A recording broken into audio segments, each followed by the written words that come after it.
안녕하십니까. 인생성형가 청영기입니다. 얼굴 성형도 중요하지만 인생을 성형해서 멋지게 삶을 바꾸시기 바랍니다. 오늘은 우리에서 나를 지킨다. 우리 있죠. 돼지우리, 소우리. 그 이야기를 해보겠습니다. 집단에서 개성을 지키자, 그런 이야기죠. 그런 주제를 가지고 이야기하기 전에 역시 이건 이제 시중에서 아주 흔히 볼 수 있는 거죠.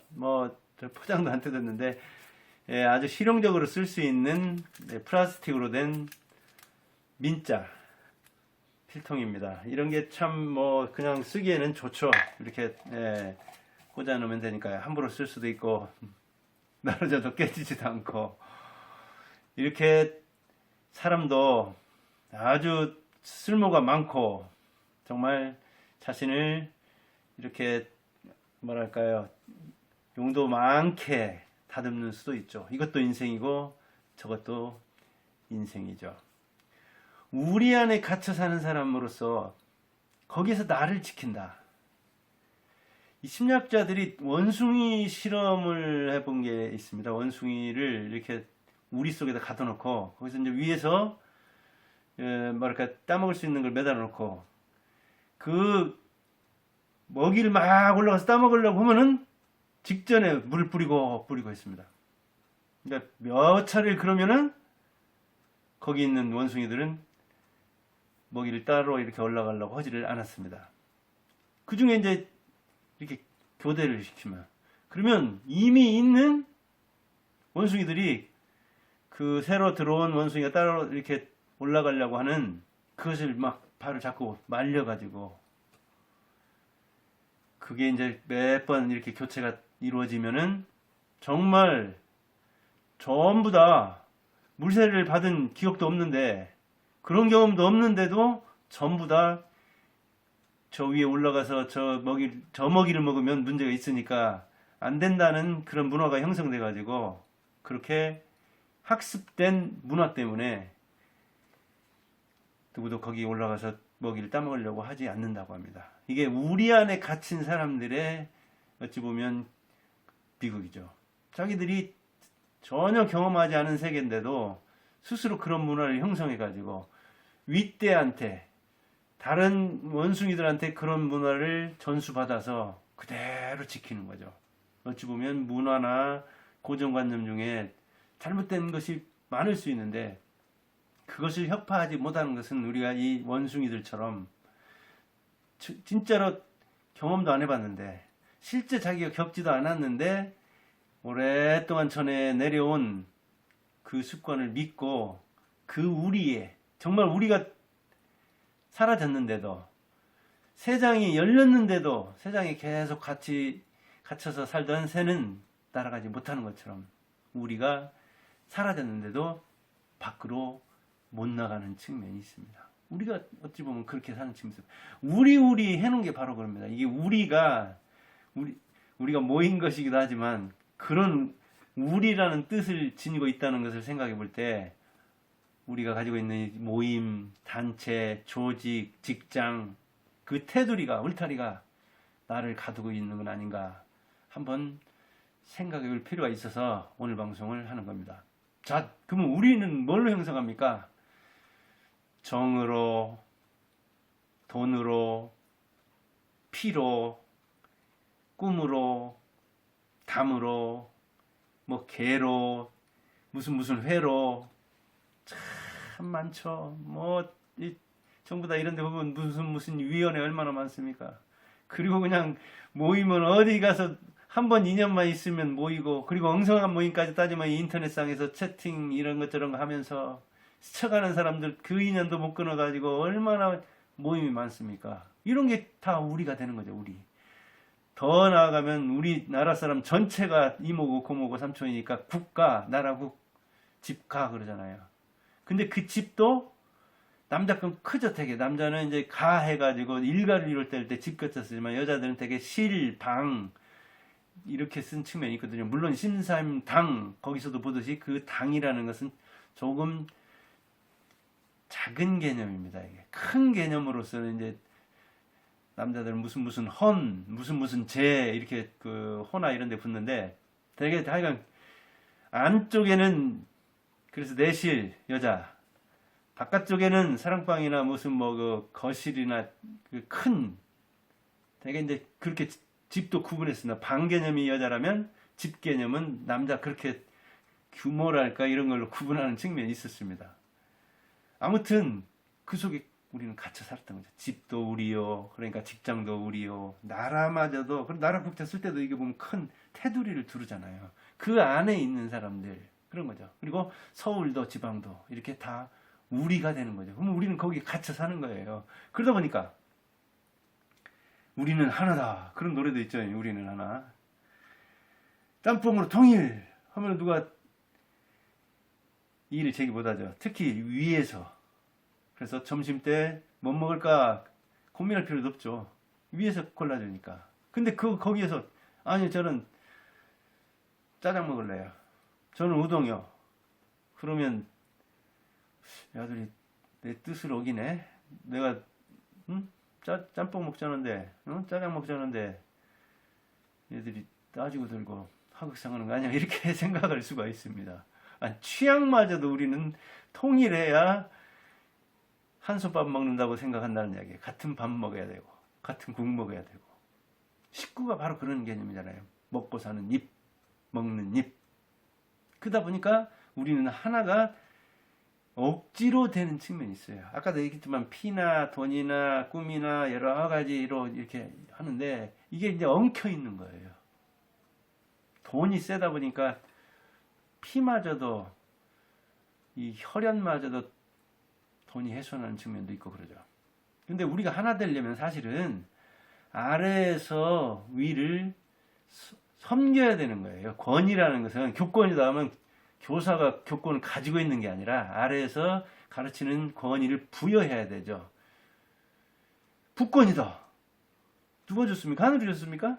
그렇게 생각했던 날에는. 그러나 지금은 자녀들이 어찌 보면 아버지의 권위를 인정해야 되죠. 그럴 때 부권이 생겨야 되죠. 그게 가장 바람직한 부권인데 하늘이 줬다고, 조상이 줬다고 생각해가지고 그냥 자녀들을 물건 취급하고 자기 소유물로 생각하는 경향이 있었죠. 그거는 아주 잘못된 우리의식이죠. 근데 우리의식을 그렇게 갖고 사는 사람들이 많고, 그런 우리 속에 들어서 반발 못하고 사는 측면이 있었죠. 사실은 위에서 억압하는 이 우리는, 이 군대 그런 우리는 엉성하게 그지없고 모래알이죠, 사실은. 그런데도 우리는 그렇게 사는 측면이었죠. 우리에 갇혀 사는 것들이 되게 가축이 되었죠. 돼지, 소, 양, 뭐 이런 건 우리에 가둘 수 있잖아요. 개, 닭. 가축이 된 것과 가축이 안 된 것의 차이는 우리를 벗어나는 건 동물원에 가서 볼 수 있다고 해요. 또 호랑이 같은 거, 사자 같은 거, 그러잖아요. 늑대 같은 거, 그런 거. 가축하고 시켰잖아요. 육식이고 우리를 항상 벗어나려고 하고, 그리고 그 테두리가 커야 되고. 그래서 집에서도 부모가 너무 우리우리해가지고 이 가문의식, 가정의 어떤 그 하나됨 이런 걸 강조하면 우리 속에 없으면 불안해가지고 주체적으로 자기 인생을 향유하지 못하죠. 자기 스스로 차고 나가지 못하는 거예요. 우리 나가면 죽는 줄 아는 거예요. 집 벗어나면 죽는 줄 아는 거예요. 근데 우리 의식을 좀 약화시키고 이 나의식, 개성을 키워준 부모는 그 자녀들이 주체적으로 나가서 홀로 서기를 잘할 수가 있죠. 그러니까 자녀는 참 만복의 근원이 역시 부모 잘 만나는 거죠. 그러나 항상 부모 탓만 할 수 없는 거죠. 이게 바뀌는 거죠, 이제. 저하고 이렇게 이제 아들이 이렇게 같이 뭐 샤워를 한다든가 그럴 수도 있으면, 아니면 이제 교대를 하더라도 제 이렇게 속옷만 입은 모습을 볼 수 있는데 제가 옛날에 비해 이제 자기들은 컸지, 두 아들은 컸지, 저는 이제 뭐 머물러 있잖아요. 줄어들겠죠, 보면. 그러니까 참 뭐랄까, 이 근육도 몸집도 좀 더 좋아야 한다고 그러더라고요. 뭐 제가 뭐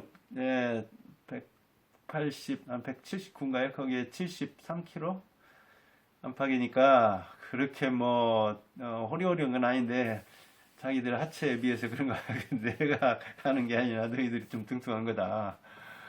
그런 이야기를 했는데, 이렇게 부모도 그 어릴 때 보는 것하고 커서 보는 거하고 다릅니다. 달라지죠, 당연히. 그러니까 이제 장성하면 부모들이 옛날보다 좀 왜소해 보일 때도 있고, 어떤 때는 좀 안 돼 보일 때도 있고 그럴 겁니다. 건강 문제 같은 것도 걱정할 때도 있고 그럴 거니까요. 아무튼 호랑이는 가축화 못 시켰습니다. 왜냐하면 호랑이는 혼자 살고, 그리고 우리에 갇혀 사는 것을 못 견뎌야 하니까요. 동물원에 있는 호랑이 빼놓고는 거의 다 혼자 살았는데, 근데 혼자 사는 것은 역시 자기를 보존하려면 많은 포식자가 있어야 되고, 많은 영역이 있어야 되고, 그런 그 숲도 형성되어 있어야 되고, 조건이 많이 갖춰져 있어야 됩니다. 그래서 이 대한민국에서 최고가 되려면, 호랑이 같은 사람이 되려면 역시 그만큼 능력이 있어야 되죠. 그렇기 때문에 대다수는 어찌 보면 우리 속에서 사는지도 모릅니다. 그러나 학교가 됐든 집이 됐든 직장에서든 군대에서든 그런 우리에 갇혀 살면서도, 특히 군대 생활을 하면서도 자기 개성을 잃지 않으려면 자긍심이 대단해야 되죠. 자존심이 있어야 되죠. 자기 개성을 때로는 시험도 하고, 때로는 틈나는 대로 연습을 통해서 보존을 해야 되죠. 그렇게 기가 살아있을 때, 그렇게 개성을 황금처럼 잘 보존했을 때 자기가 우리 속에 갇혀 있으면서도 개성을 상실하지 않는 거죠. 근데 대체로 보면 사실은 개성을 상실했잖아요. 옷 입는다, 옷 길이도 그냥 다 똑같고, 색깔도 비슷하고, 이렇게 휩쓸려 다니고, 동조화되지 않으면 다른 사람에게, 영화도 어찌 보면 그런 측면이죠. 저는 그래서 1000만 영화 넘고 그런 걸 좀 이상하게 봅니다.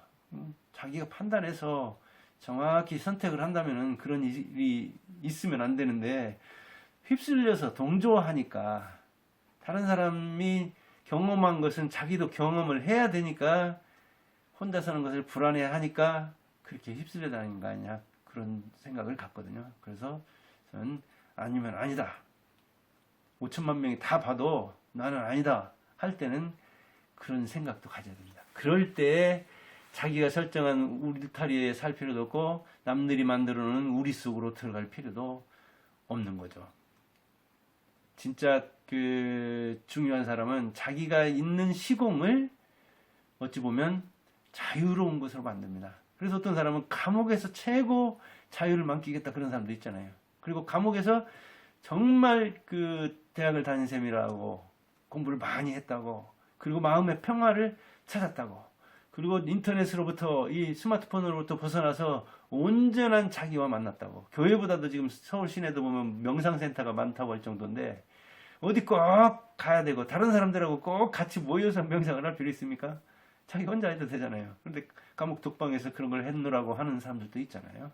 그래서 어찌 보면 남이 가뒀을지라도 자기가 심정적으로 자유를 획득했다면 그것이 자유로운 곳이고, 울타리가 없는 곳이 되는 거고, 울타리 없는 곳에 있을지라도 우주에 나 혼자 고독하다, 나 혼자 외롭다, 나 혼자만 답답하게 사는 것 같아 하면은 자유인이라도 어찌 보면 우주 속에 갇혀 있는, 자기 스스로를 자기 스스로 가둔 그런 사람도 될 수가 있는 거죠.